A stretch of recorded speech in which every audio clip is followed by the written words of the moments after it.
Physics एक ऐसा subject जिससे हर बच्चा परेशान रहता है, ठीक है। ऑलमोस्ट हर नीट एस्पिरेंट फिज़िक्स से डरता ही डरता है। एंड जब रीनीट होने वाला है देन आप एक महीने में एग्जैक्टली ऐसा क्या कर सकते हो जो आप बाकी के बच्चे जो अभी तक फिज़िक्स से घबरा के बैठे हैं, जिनका स्कोर अभी तक फिज़िक्स ड्रैग कर रही है, उनसे आगे निकल सकूँ। तो सबसे पहले मैं आपको ऐसे 3 से 4 पॉइंट्स देने वाला हूँ जो मैं खुद यूज़ करता था फिज़िक्स के लिए, जो काफ़ी सारे ऐसे जीएमसी के टॉपर्स भी यूज़ करते हैं फिज़िक्स के लिए, जो मल्टीपल टाइम्स 150 टू 160 मॉक्स में एंड नीट में भी 150 प्लस स्कोर कर चुके हैं। सबसे पहला टॉपिक डिस्ट्रीब्यूशन, ठीक है। अब सारे की सारी फिज़िक्स पढ़ना बेवकूफ़ी है और ऑलमोस्ट फिज़िक्स को एनसीईआरटी से पढ़ के भी इतना फ़ायदा काफ़ी बच्चों को हो नहीं पाता। तो क्या एग्जैक्ट टॉपिक्स हैं जिनमें सबसे कम टाइम इन्वेस्टमेंट है और हाईएस्ट आरओआई है, यानी यहाँ का return on investment per unit time highest किस में है? सबसे पहला क्लास 11th में यूनिट्स एंड डायमेंशंस, पूरी की पूरी काइनेमैटिक्स, रोटेशनल मोशन और वर्क एनर्जी पावर मोर और लेस, ठीक है। अब इसके आगे जब आप जाओगे एंड यू विल सी कि 11th क्लास में जो केटीजी टाइप के क्वेश्चंस हैं, जो थर्मोडायनेमिक्स के क्वेश्चंस हैं, वहीं सेम क्वेश्चन फिजिकल केमिस्ट्री में भी हैं। And that is not something you need to do twice, ठीक है। गैस इक्वेशन दोनों में है। ये करने के बाद अगर आप 12th क्लास में आते हो then electrostatics, capacitance, ray optics, wave optics, ठीक है। एंड उसके बाद जो चैप्टर्स हैं वो मोर और लेस थ्योरेटिकल हैं, they are not as much of weightage. अगर आप 11th के जो चैप्टर्स मैंने अभी बोले और 12th के जो चैप्टर्स मैंने अभी बोले दोनों को मिला के कर लेते हो then you will be more और less ready with the arsenal you need to cross 150 plus in physics.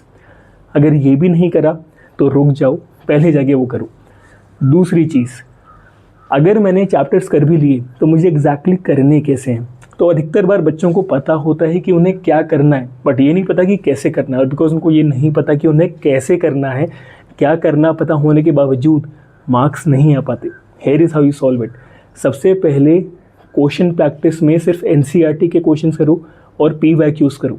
अगर लग रहा है कि एनसीईआरटी के क्वेश्चन कैसे करूँ, उसमें एमसीक्यूज कम है, तो जो लॉन्ग फॉर्म क्वेश्चन है उन्हें लिटरली चैट जीपीटी में फीड करो या क्लाउड में फीड करो और उसको बोलो कि इसका एमसीक्यू फॉर्मेट नीट टाइप का बना के दे आपको।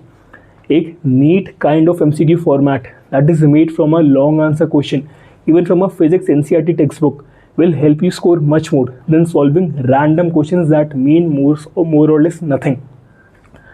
Once you are done with that, go for PYQs. और फिजिक्स में देखो PYQs are the bread and butter, उससे बेहतर कुछ भी नहीं है। 100 चीज़ें आपको 100 लोग बताएंगे, आकाश की मॉड्यूल करो, एलन की मॉड्यूल करो, ये करो वो करो, यार कुछ मत करो, सिंपली जाओ और PYQs करो फिजिक्स के, ठीक है। एनसीईआरटी कर ली, फिजिक्स के PYQs कर लिए, you are almost 70 to 80% done. बाकी क्या, बाकी 20% कैसे होगा? तो बाकी 20% होगा मॉक टेस्ट से। और ये फुल क्वेश्चंस नहीं है, ये फुल सिलेबस मॉक नहीं होंगे, ये होंगे सेक्शनल मॉक टेस्ट, ठीक है। अब सेक्शनल मॉक टेस्ट क्या होता है, यानी chapter wise UBTs, unit based test. ये कैसे करने हैं? तो देखो जिन चैप्टर्स को मैंने बोला है उन्हें डिवाइड कर लो। मोशन, ठीक है, सिंपल 1D 2D मोशन, फिर Newton's laws of motion plus work energy power, उसके बाद थर्मोडायनेमिक्स और केटीजी, इन 3 चीज़ों को एक जगह रखो। उसके बाद electrostatics and capacitance, magnetism and matter और रे ऑप्टिक्स और वेव ऑप्टिक्स, ये 3, यानी टोटल 6 यूनिट बेस्ड टेस्ट आपको लगाने हैं। इन सब में कोशिश करो कि आपका 70 to 80% of the total score बने, यानी 180 में 140 से 150 के ऊपर मार्क्स आएँ। अगर इतने भी नहीं आ रहे तो रिवाइज करो, क्योंकि अगर आपका यूनिट्स में बेसिस क्लियर नहीं है तो फुल सिलेबस में आप क्वेश्चंस नहीं बना पाओगे। जब आप 150 प्लस स्कोर करने लगो उसके बाद you go for full syllabus test of physics.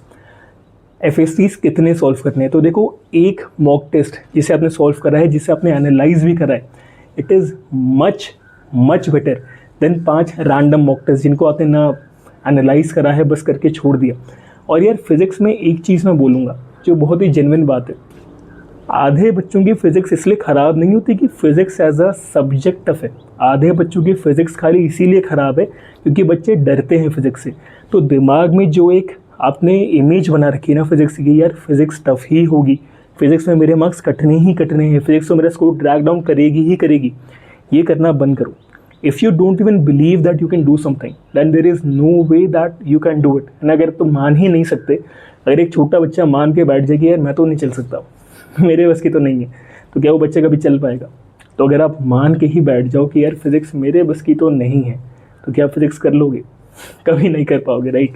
तो ये चीज़ अपने दिमाग से निकाल दो।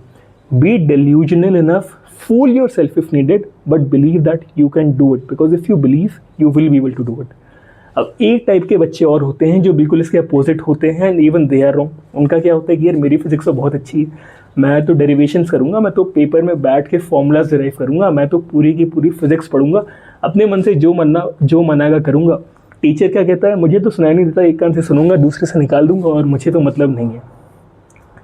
ये बच्चे इनसे ज़्यादा मुँह की खाते हैं जो बच्चे फिजिक्स कर भी नहीं पाते, बिकॉज इन्हें फिजिक्स आती होती है, इन्हें सब पता है, बट ये फिर भी स्कोर नहीं कर पाएंगे।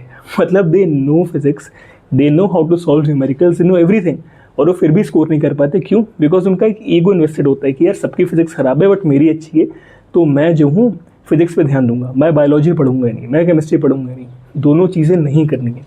अब आपको एग्जैक्टली पता है कौन से चैप्टर ज़रूरी हैं, किस तरीके से अप्रोच करना है, कौन से क्वेश्चंस करने हैं, कैसे टेस्ट लगाने हैं। अब ये सब पता है तो वीडियो देखना बंद करो और जाके क्वेश्चन पेपर करो, ठीक है। और मैं वीडियोस कैसे सब्जेक्ट वाइज करना है उस चीज़ पर लाते रहूँगा। अगर वीडियो पसंद आई तो सब्सक्राइब करो, and see you in the next one.